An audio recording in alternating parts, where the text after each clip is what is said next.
Good evening once again, and welcome to another story I have for you.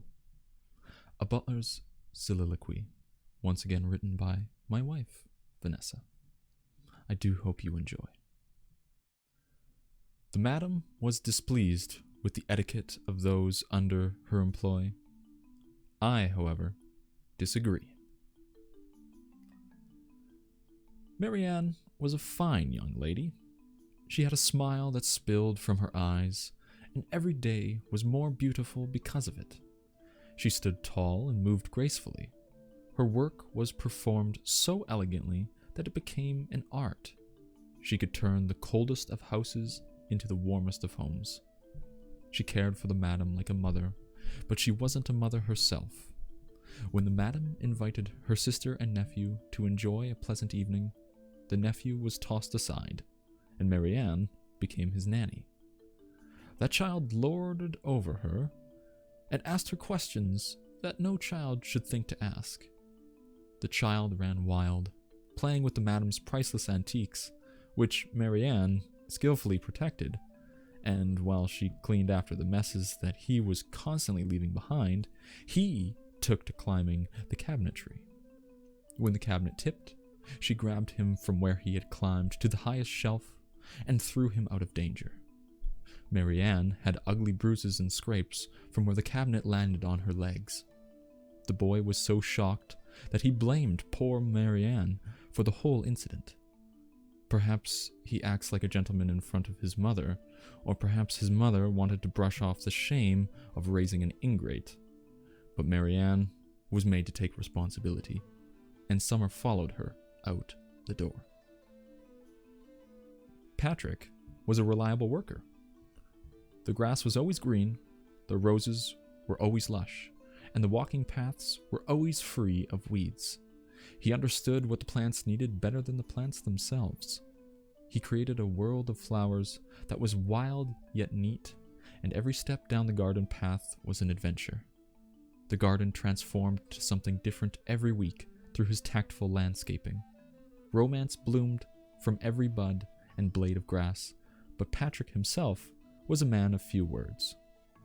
Many women admired him from afar while he picked the nicest roses and the lushest greens for a bouquet for the house's foyer every few days. His heart, however, had already been won. His wife called him home because suddenly she was unable to move by herself. Pain after pain radiated from her bloated belly, and she was as frightened as any new mother would be. He rushed to her aid and cared for her in her time of need, and their child was born on a hailing day.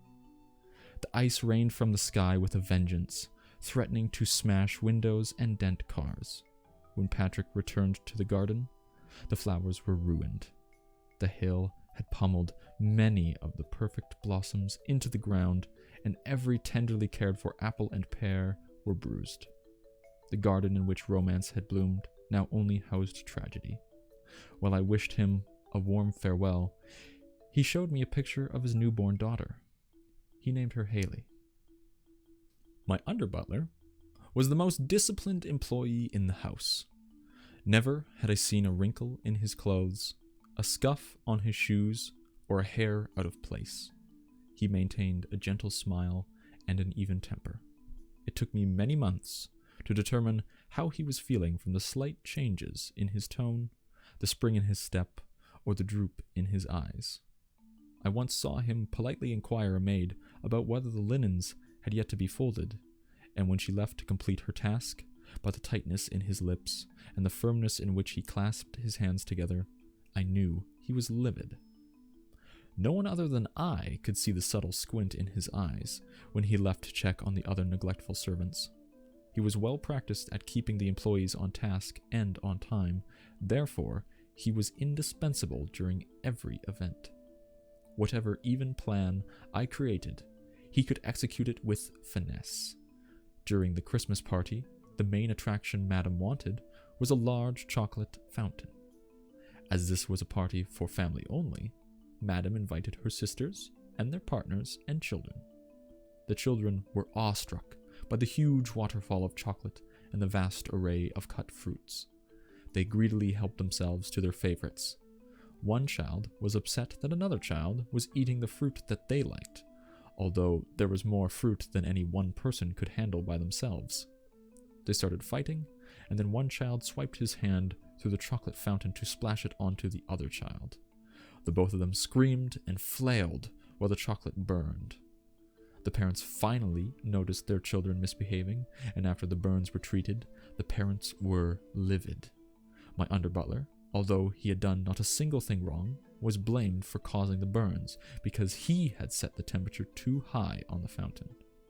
His apparent geniality infuriated them further, but only I noticed that he was not calm at all.